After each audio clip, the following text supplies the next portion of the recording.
Hey guys, so today I'm doing my July wrap up. I'm pretty pleased with the books that I got through, so let's get started and I will show you what I read. So the first book is Speed Tribes by Carl Tara Greenfeld, and I mentioned this in my previous wrap up because I talked about what I was currently reading, and I was currently reading this at the time, and I finished it early this month and I really enjoyed it. Once again, if you did not watch that video, it is about a guy that basically writes these profiles of these different niches in Tokyo of the new millennium. So he's writing, it's about a lot of young people and kind of their lives, but it's more so the underground of Tokyo. It's a very interesting book and very real, and I absolutely loved it. I loved the characters in this book. I don't know what I would describe it. It's kind of like journalism with a touch of fiction. I feel like some of the stories are a little stretched because he does talk about, what they were thinking and getting into their mind, but who knows, he might have actually known all this.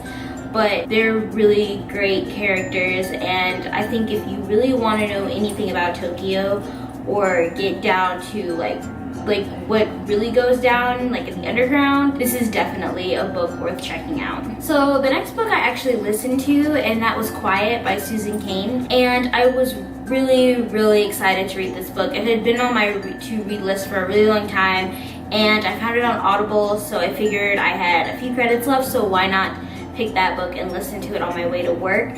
And it was probably one of the best choices I made. I absolutely loved it. As someone who is naturally an introvert and gets anxious talking around people and is typically I'm a very shy person, so being able to come out on YouTube has been a platform for me where I could be able to express myself without feeling as uncomfortable. And I absolutely loved how Susan Cain kind of talked about how introverts do have strength while extroverts are the prized personality, and we value a lot what they bring to the workplace and in our relationships. Introverts also have a very valuable tools. Introverts are persistent, we focus a lot, we're good listeners, and I liked how she was able to kind of hone on our strengths and kind of really show you that introverts just need a touch of confidence and a willingness to expand outside their comfort zone, to be willing to live a life that makes them happy and feel fulfilled. So definitely, if any of you watching this video are an introvert, are feeling uncomfortable about being shy around certain social situations, I would definitely consider picking up Quiet. It will just make you feel more comfortable in your own skin, and it also gives you ways, if you do want to change that nature, how you can go about that in ways that aren't totally nerve-wracking for you. So I thought it was really interesting. Also, if you have a son or a daughter who is showing introvert personality, it's definitely a great book to pick up because there's a whole chapter on the best way to raise an introverted child, and it just made me feel so great. If my parents had only done that, I feel like I would have been, I feel like I would have been a lot more successful, but now that I have the information, I can go forward, and it's such a great resource for anybody that's introverted. So I definitely recommend it as a book, and I just absolutely loved it. I believe I gave it 5 stars on Goodreads, and I'm definitely going to be picking up a hard copy because there's so much information in the book that I kind of want to go back and do my own research on and stuff like that. So it's definitely a book that I really loved and super glad that I got a chance to read. The next book is The Rook by Daniel O'Malley. I talked about this in my previous wrap up as I was currently reading it at the time, and I absolutely love this book. I cannot wait to pick up the second one. This is probably going to be one of my top 5 favorite series. The first book was amazing. It basically has everything a fangirl could possibly want.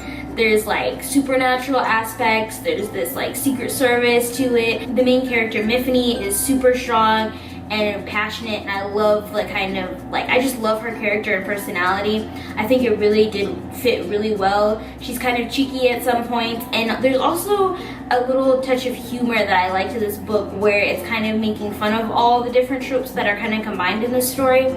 So I absolutely loved it. It was such a great book, and it was so cool and mysterious. It took me a really long time to read, and it is kind of a thick book, but I was just really wanted to stay immersed in this world for as long as I could.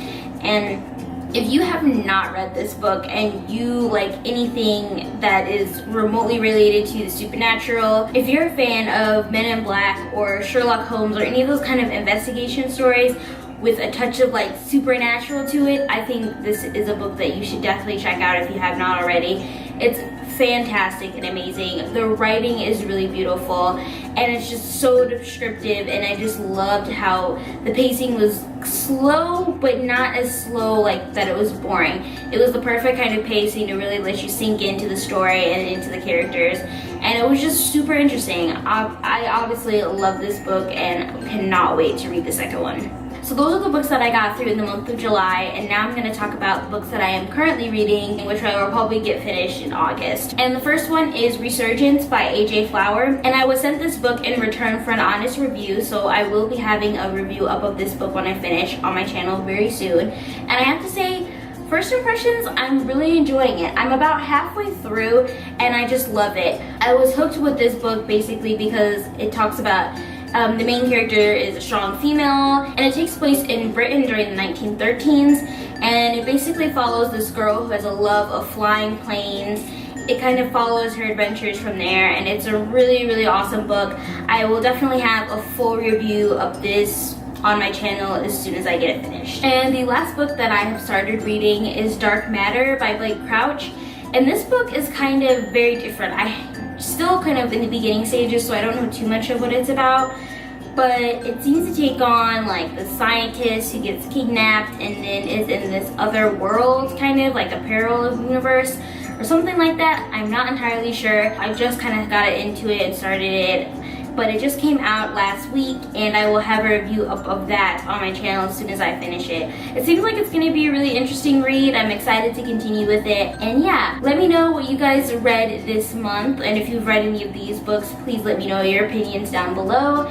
And thank you so much for watching. Bye. See you guys next week. I love villains, especially when they're complex. I don't really like just purely evil villain. If it's a complex villain, then yes, I like it.